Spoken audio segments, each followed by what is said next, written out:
Hola, buenas tardes. Vamos a comenzar con la clase de hoy. Ahora les voy a pedir si se pueden volver a conectar. Así vamos entrando.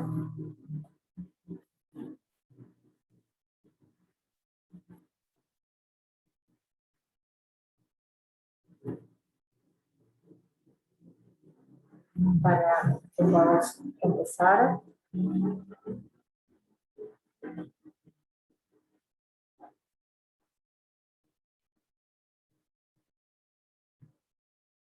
Bien.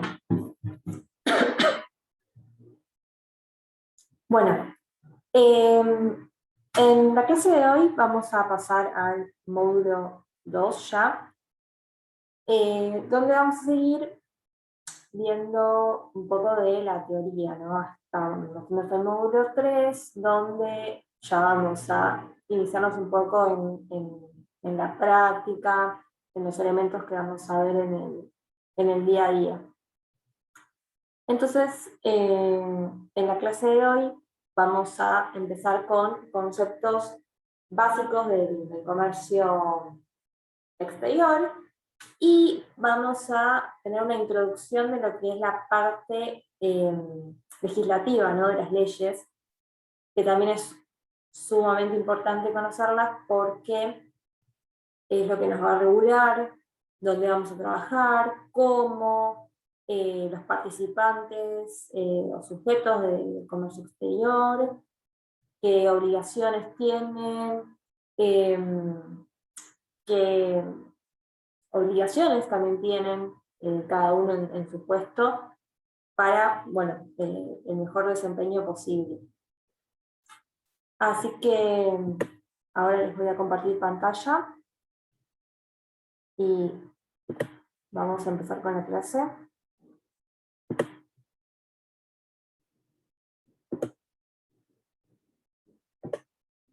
Bien. Bueno, como les dije, vamos a empezar primero con los conceptos básicos y después, más adelante, vamos a ver un poco de la introducción al tema de la legislación, el cual lo vamos a ir siguiendo en las otras clases del módulo 2. Bien.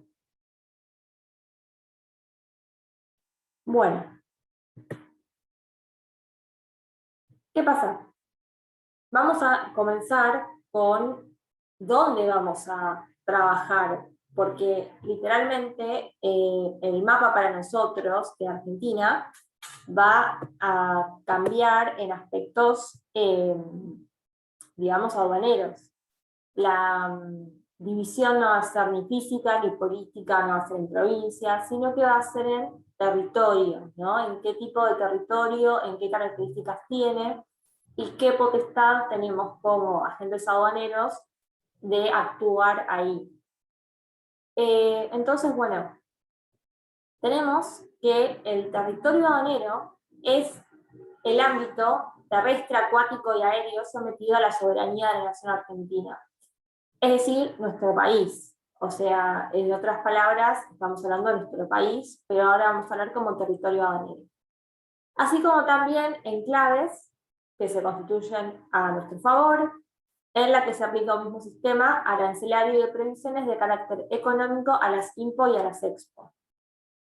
Después el territorio aduanero vamos a ver que tiene diferentes tipos, ¿no? Tenemos el territorio aduanero general, donde básicamente se aplica un sistema general arancelario y de prohibiciones, tanto a las IMPO como a las EXPO.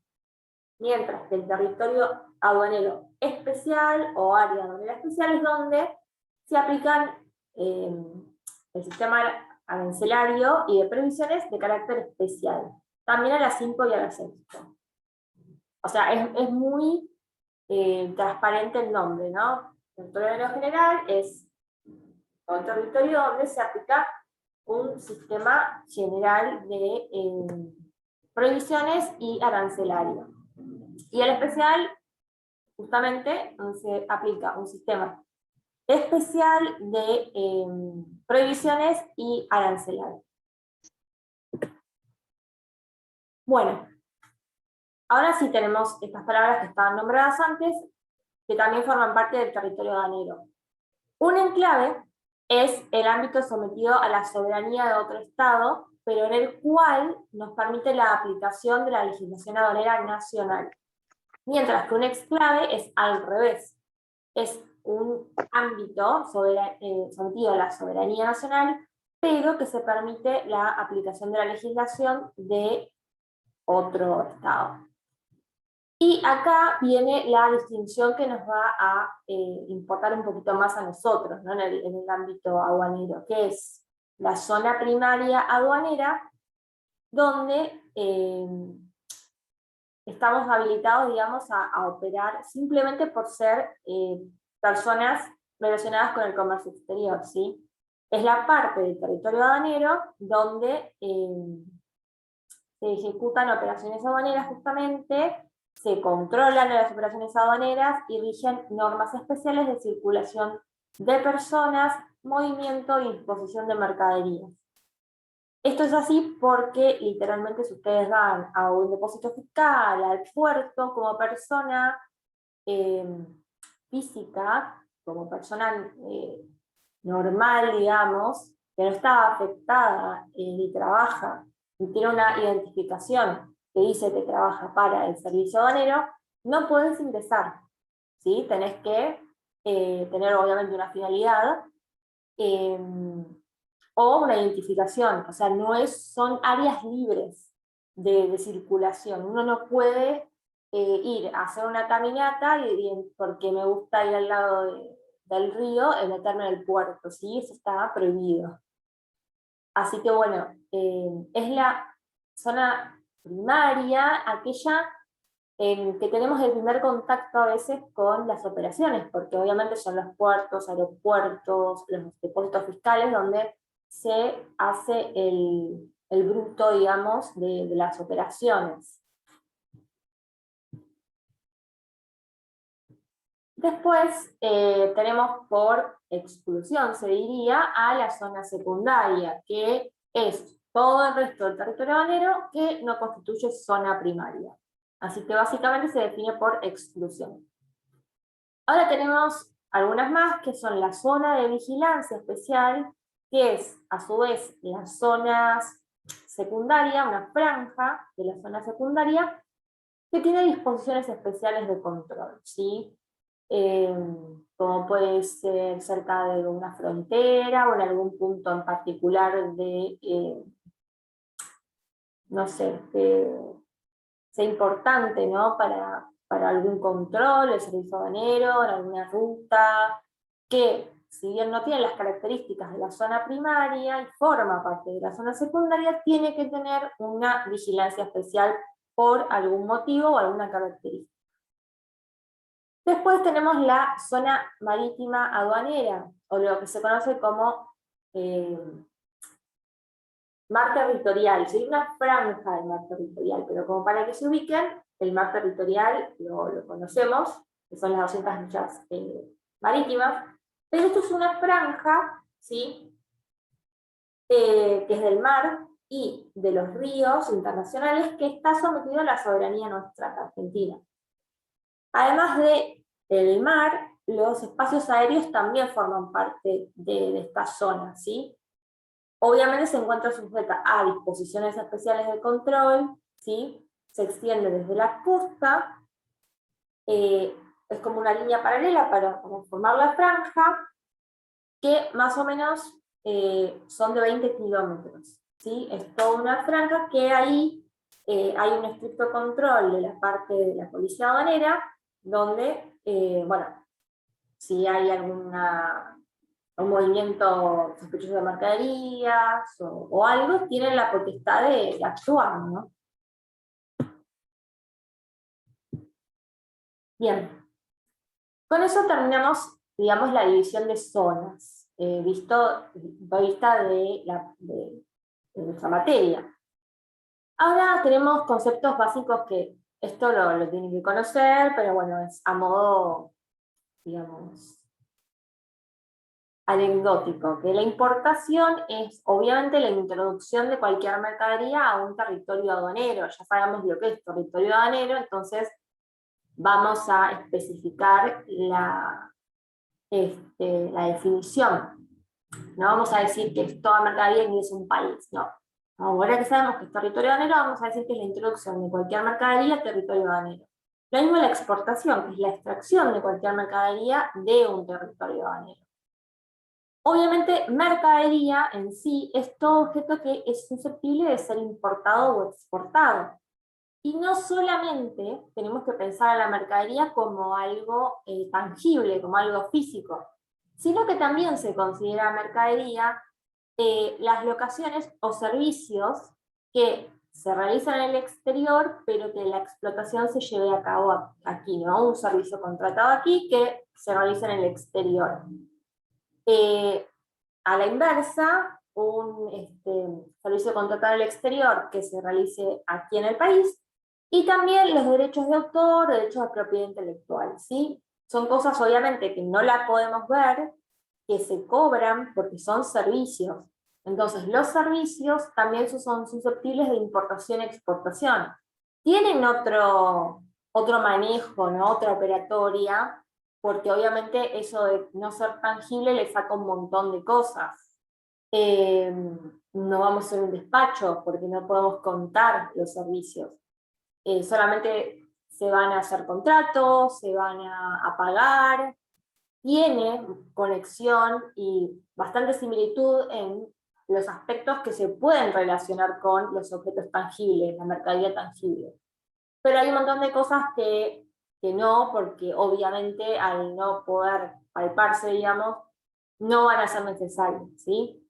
No va a haber, no sé, un control de aduana de a ver cuánta cantidad hay, porque no aplica, ¿sí? O sea, pero también hay que tener en cuenta que se los considera mercadería. Acá les voy a solamente nombrar, como para introducírselos, lo que es, pues lo vamos a ver más adelante, pero vamos a que les quede la idea desde ahora de que las mercaderías, eh, y acá sí vamos a focalizarnos en las tangibles, bueno, son muchas. En el mundo existen muchísimas mercaderías. Entonces, ¿cómo hacemos operativamente para darle su tratamiento correcto a la mercadería? No podemos equiparar a un auto a traer, a importar o exportar manzanas o algún elemento químico, radioactivo, lo que sea. Entonces, eh, ¿cómo podemos diferenciar a las mercaderías? ¿Cómo las podemos distinguir una de la otra para poder darle el tratamiento propio de cada una, ¿sí? Y para esto se creó una nomenclatura, es decir, que es una codificación de las mercaderías, ¿sí? Cada mercadería, con hasta el mínimo detalle que se las pueda clasificar, tiene su propio código, ¿sí? Que se llama posición arancelaria. Esto, nada más, ténganlo presente que después lo vamos a ver mejor. Que es un código alfanumérico de números y letras que identifica a cada mercadería, ¿sí? Las manzanas, como dije, van a tener su propio código arancelario, el auto va a tener otro, el compuesto químico va a tener otro. Y digamos que eso me va a ayudar a que yo, siendo parte, ya que vimos lo que eran uniones económicas, ¿no? En la unidad 1. Siendo parte del Mercosur, yo voy a tener una herramienta que obviamente es propia del Mercosur, pero la idea es global, o sea, todo el mundo tenemos un mismo idioma, por eso es el comercio internacional. Todos tenemos hasta cierta cantidad de dígitos, compartimos la nomenclatura, ¿sí? vamos a clasificarla igual acá que en Rusia, en España, donde sea. Y bueno, nosotros tenemos un nomenclador, se dice, que es un libraco así, no les miento, que ahora, bueno, igual está en internet también para chequearlo y todo. Pero bueno, yo cuando estudiaba lo tuve que comprármelo y estudiarlo, es un libro que parece una guía telefónica, literalmente. Y bueno, ahí está todo el universo arancelario, toda la mercadería que se pueda tener conocimiento, y cada uno con las características que tiene la mercadería tiene que, digamos, unirlo con el código a la posición arancelaria que le pertenece. Obviamente hay que saber hasta el mínimo detalle de la mercadería para poder colocarle la posición arancelaria correcta, porque eso es muy importante, y lo vamos a ver más adelante de por qué no hay que pifiarle en eso, ¿sí? Las consecuencias que trae. Entonces, bueno, tenemos este sistema armonizado de designación y codificación de mercaderías que se hizo mediante un convenio internacional para la clasificación de mercaderías, para esto que les acabo de decir, ¿sí? Acá en Argentina el Poder Ejecutivo es el que lo debería mantener actualizado, porque bueno, como todo va cambiando, una característica propia del comercio internacional es que las normas cambian, las leyes cambian, los tratamientos arancelarios cambian, entonces hay que estar siempre actualizado.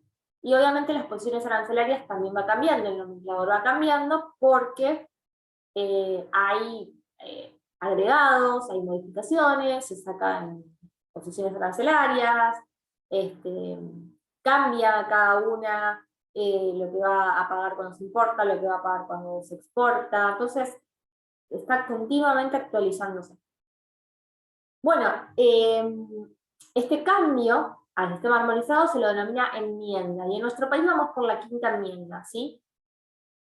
Además, el Poder Ejecutivo puede crear subpartidas, notas explicativas, de interpretación, todo para hacer más explícito, digamos, más detallista el nomenclador.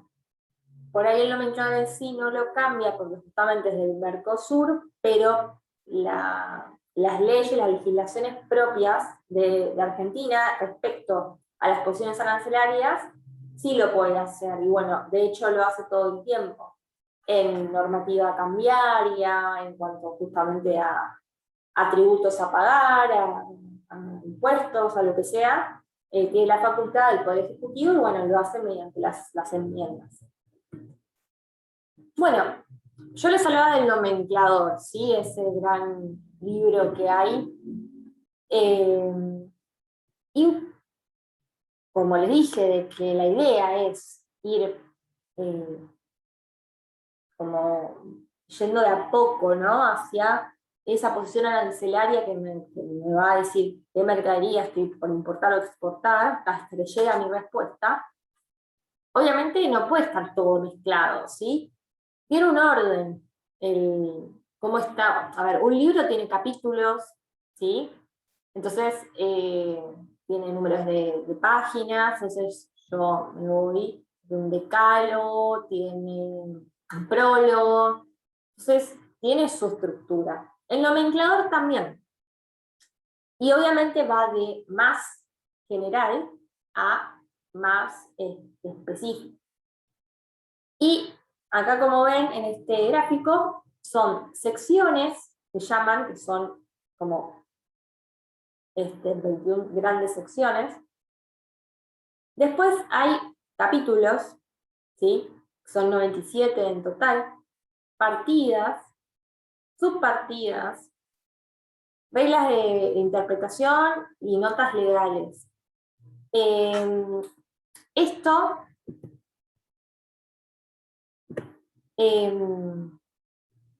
es la forma, digamos, de que se va organizando para ir de más general a más específico, y que nosotros podamos hacer nuestro caminito hacia buscar la posición arancelaria que corresponde. Como dije, esto lo vamos a dar más en detalle, pero bueno, es para que ya lo tengan, para cuando lo vamos a ver digan, esto ya lo vimos. Bueno, yo les dije que la clasificación arancelaria, la posición arancelaria en un código alfanumérico, ¿sí?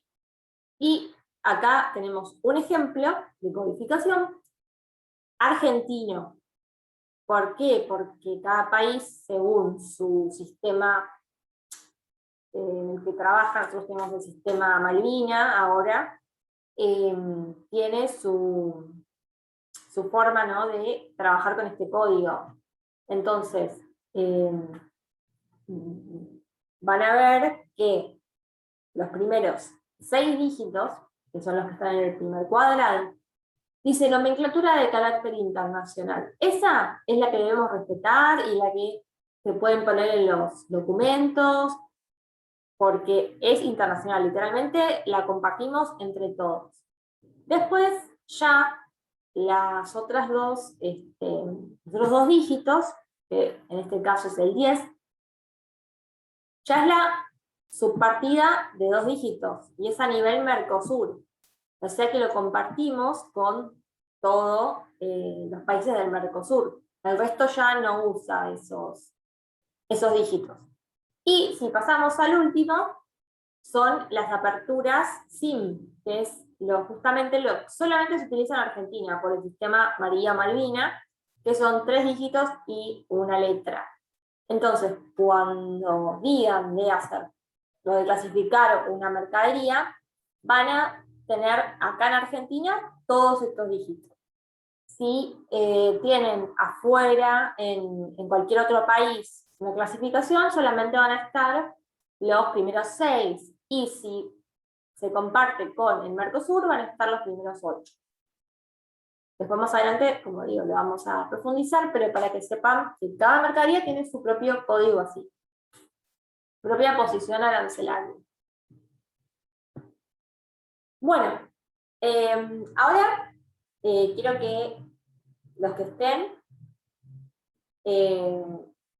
después de que les diga esto, desactiven el silencio, porque vamos a ver si funciona, porque la otra vez que lo hice no funcionó, pero es para que ustedes me compartan a ver si entendieron el tema de procedencia, ¿sí? Porque tengo 3 ejemplos, y donde me tienen que decir la solución, digamos. Pero primero vamos a los conceptos. 2 conceptos fundamentales para conocer. Primero, el origen de las mercaderías. Hay un acuerdo de normas de origen. ¿Cómo sacamos el origen de la mercadería? No podemos decir, esta mercadería tiene este origen porque sí, porque vino de acá. No, hay unas normas que establecen cómo determinar el origen de la mercadería, ¿sí? Porque es tan importante, ya que a partir del origen se determinan beneficios y restricciones para el ingreso y egreso en el territorio aduanero, ¿sí? Por ejemplo, mercadería de origen Mercosur va a tener que estar justificada por un documento que se llama certificado de origen, que también lo vamos a ver, donde me dice que la mercadería es origen Mercosur. Entonces, eso me significa a mí que si importo algo del Mercosur, tengo beneficios, ¿sí? Como por ejemplo, no pagar la tasa de estadística, ¿sí? Y tampoco derechos de importación. Viene al 0%, porque el derecho intrazona es 0. Y así con, no sé, con otros países, o mismo alguna restricción, ¿no? Que venga el grupo de Asia, ¿no? De China, algo que esté investigado por el tema del precio, que se llama dumping, cuando está a un menor precio, entonces hay restricciones para ingresarlo. Así que el origen de las mercaderías es sumamente importante. Y después está la procedencia, que a veces suelen confundirse estos dos conceptos, que es el lugar donde la mercadería fue expedida con destino final hacia el territorio aduanero. Una mercadería puede ser de un origen y tener otra procedencia, o pueden compartir origen y procedencia. Procedencia de dónde sale hacia el lugar de destino. Y esta se da a conocer en los documentos de transporte, el marítimo, el aéreo y el terrestre, que son el conocimiento de embarque, carta de porte y vía aérea.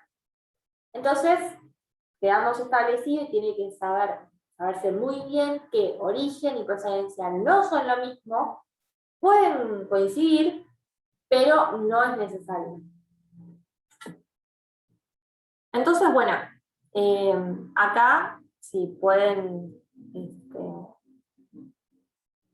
sacar el silencio para contestarme esto, ¿sí?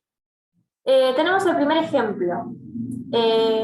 Bueno, acá, supongamos que la mercadería viene de Ámsterdam a Buenos Aires.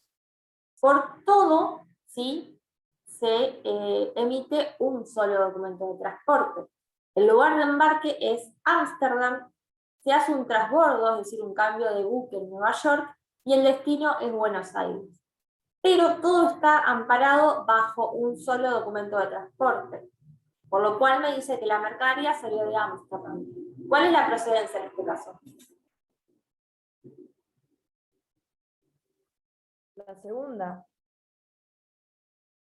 ¿Cuál? No me acuerdo cómo se llama. La de origen no, la otra. No, yo estoy preguntando qué procedencia tiene. Procedencia es el lugar donde salió expedida la mercadería hacia el destino final, que en este caso sería Buenos Aires. Acá tenemos que la mercadería sale de Ámsterdam, hace transbordo en Nueva York, pero se emite un solo documento de transporte que me dice que la mercadería salió de Ámsterdam. Entonces, ¿cuál es la procedencia?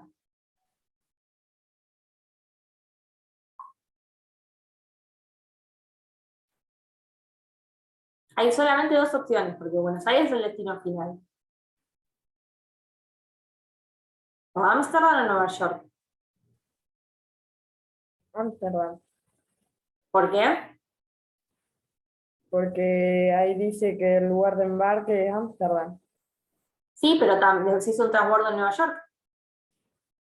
Ah, claro, vendría a ser Nueva York. Pero hay un documento de transporte solo que me dice que salió de Ámsterdam. No sé entonces. La procedencia, ¿dónde está especificada? Lo dijimos recién. ¿Dónde está? Lo dicen en un documento. En el lugar a donde sale la mercadería, a donde es, La procedencia está indicada en el documento de transporte, ¿sí? Sea cual sea. En este caso sería el reconocimiento de embarque o BL, que también se llama, que es el marítimo. En este caso, la procedencia es Ámsterdam, ¿sí? Porque acá dice que si bien se hace un transbordo, que es un cambio de buque, la lógica nos diría esta mercadería salió del último destino en Nueva York.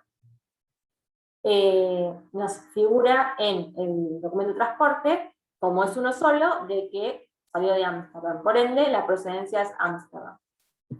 entonces, por más de que se haga un transbordo, eso no tiene nada que ver, sigue siendo Ámsterdam. Cuando hay un solo documento de transporte. Ahora vamos a ver otro ejemplo. Ah, Acá dice, se emite un documento de transporte por el recorrido Ámsterdam-Nueva York y se emite un segundo documento de transporte por el recorrido Nueva York-Buenos Aires. Entonces, en este caso, ¿cuál sería la procedencia? Nueva York, Buenos Aires. Exacto, porque acá tenemos una procedencia de Ámsterdam a Nueva York, estamos en Nueva York. Pero después tenemos otro documento de transporte que me dice que sale de Nueva York a Buenos Aires. Y la última lugar donde salió figuran los documentos es Nueva York. Claro. Ahora, se emite un documento de transporte por el recorrido Ámsterdam escala, que no es lo mismo que transbordo, ¿no? Transbordo es cambio de buque, escala es escala. En Nueva York y destino final Buenos Aires. ¿Cuál sería la procedencia? Ámsterdam. Muy bien. Porque acá, por tener una escala, no cambia obviamente el documento de transporte, solamente el barco paró ahí, es el mismo. Se habrá bajado mercadería tal vez de otras personas en Nueva York y luego siguió su recorrido hacia Buenos Aires. Hizo como una parada técnica, digamos, así que la mercadería literalmente salió de Ámsterdam. Así que, bien, concepto de procedencia, entendido. Bueno, listo. Por ese lado, ahora seguimos con otro tema. Fuentes del derecho aduanero, ¿sí? Esos, todo lo que vimos antes, eran conceptos básicos que hay que tener en cuenta, para obviamente cosas que vamos a ver más adelante, para también no mezclar y no tener un concepto erróneo cuando uno ya nombre cosas, ¿no? Si decir territorio aéreo general o secundario, primario, mercadería, importación, exportación, que por ahí, ay, no, ya sé lo que es, pero el concepto propio no lo tenemos. Entonces, ahora ya lo incorporamos y sabemos, digamos, de qué estamos hablando. Ahora pasamos a la segunda parte, que vamos a introducirnos en un poco lo que es la legislación, que si bien puede ser un poco tediosa, pero la vamos a ir viendo en las siguientes clases del módulo, porque tiene muchísima importancia en lo que nos rige, digamos, nuestro accionar. El nuestro, el de los despachantes, el de cualquier agente del comercio exterior. Entonces vamos a las bases, ¿sí? Obviamente nosotros tenemos que fijarnos en el derecho aduanero, que existe, es particular, es propio, y se creó, obviamente,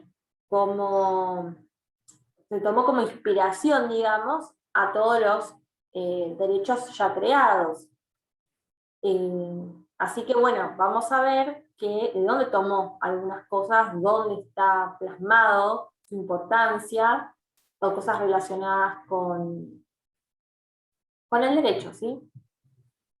Entonces, la primera fuente, que es la más importante, es la Constitución Nacional.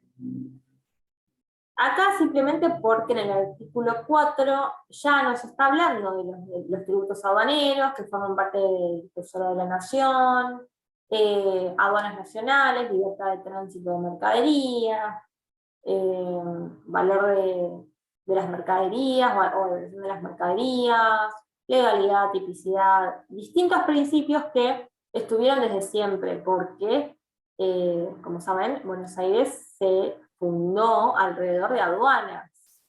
Entonces, primero la Constitución ante todo, y había ya un esbozo de regular lo que era la actividad aduanera, que era la principal actividad que teníamos en el país.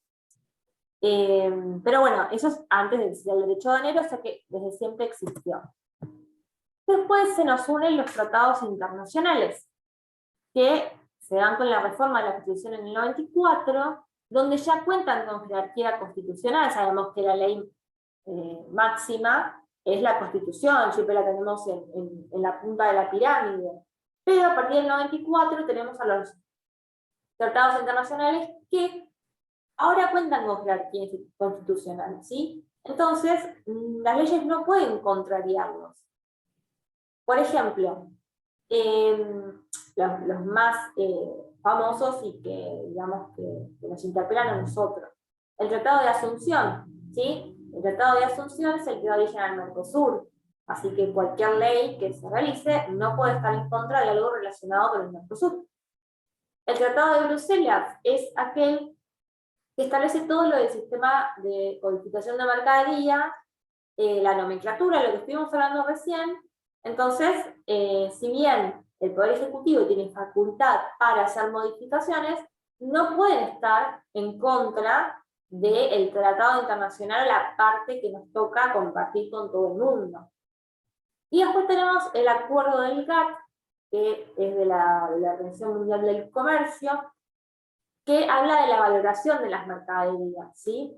Este acuerdo está literalmente incorporado en el Código Aduanero, en el artículo 641, ¿sí? En la parte de la importación. Solamente nosotros adoptamos la parte de la importación, que también lo vamos a ver más adelante en cómo valorizar una mercadería, cómo la valorizamos. Entonces, para por lo menos importación, nos vamos a fundamentar de un acuerdo internacional que es el del GATT.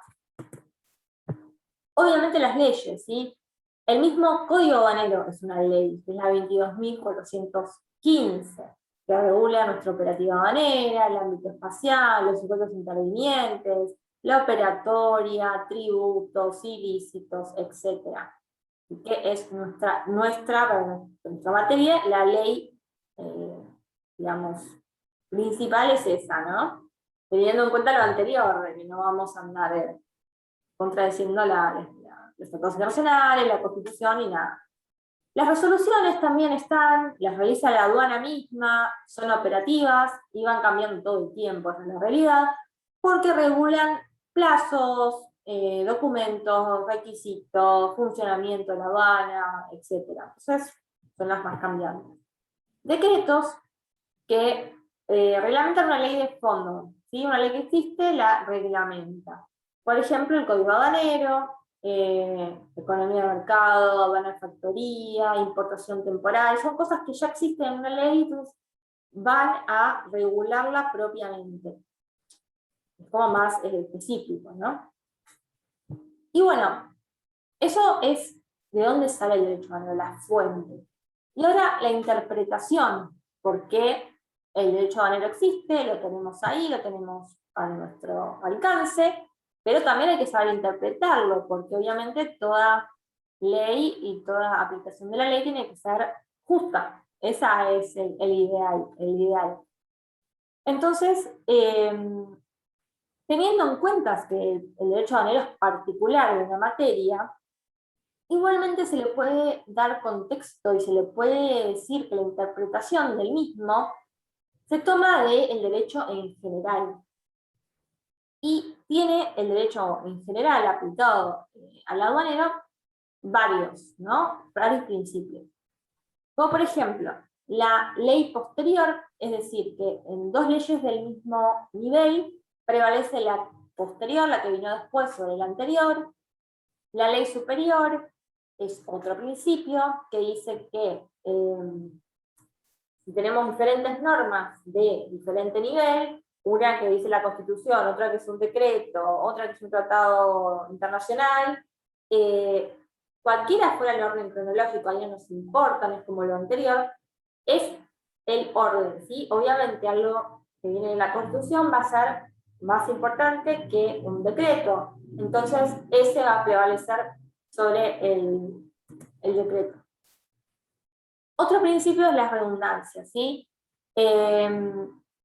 Tiene que ser específico lo que se interprete. Digamos que tiene que adquirir un sentido, no puede, quien interprete la norma no puede ser redundante y darle vueltas, digamos, a la norma para hacerla en favor de quien la interpreta, sino que debe tener una interpretación coherente y objetiva. Después, obviamente, una ley especial, al principio, prevalece sobre una genérica. Tenemos algo que nos regula algo en particular y algo en general, y lo que nos interesa está dentro de eso, vamos a ir a lo especial, porque obviamente va a ser más específico y nos va a servir más. Después, falsas presuposiciones. También, cuando hay errores de apreciación en la norma, ¿sí? O en los hechos, es incorrecto. Entonces, no hay que suponer cosas interpretando mal la ley. Después, tiene que haber una coexistencia, ¿sí? Entre las normas jurídicas, porque va a haber varias que regulen lo mismo desde diferentes puntos de vista, diferentes aspectos de la misma, y se debe elegir jurídicamente la que favorezca o preserve, digo, y no dificulte la norma en sí, o sea, la que sea mejor aplicable entre ambas que pueden literalmente coexistir entre sí. Después tenemos la irretroactividad, que es aceptado aduaneramente y a veces se admite la aplicación retroactiva de las normas aduaneras. Simplemente eso. Y la realidad económica es otro principio que dice que se debe indagar en la realidad económica, ¿sí? O sea, la aplicación general es en materia financiera y en la recaudación de impuestos, esa es la realidad. Entonces, hay que tener en cuenta la realidad económica en la aplicación de la norma, ¿sí? Porque obviamente el hoy no va a ser igual que el mañana ni que el ayer, en cuanto a tributos y a todo lo que tiene que ver con la economía en sí. Así que bueno, esos son todos los conceptos del día, digamos. Me queda un minuto. No sé si hay alguna consulta de algo, y si no les digo la actividad. No, hasta ahora no. Bien, sí, era todo muy conceptual, así que bien. Ustedes van a tener en la plataforma, en la unidad ya 2, después de la clase, a ver que no me quede sin tiempo. Creo que voy a tener que cortar y bueno, les aviso y en la próxima les digo la actividad y terminamos, ¿sí? Así, porque si no se va a cortar. Ahora les aviso en un segundo. Bueno.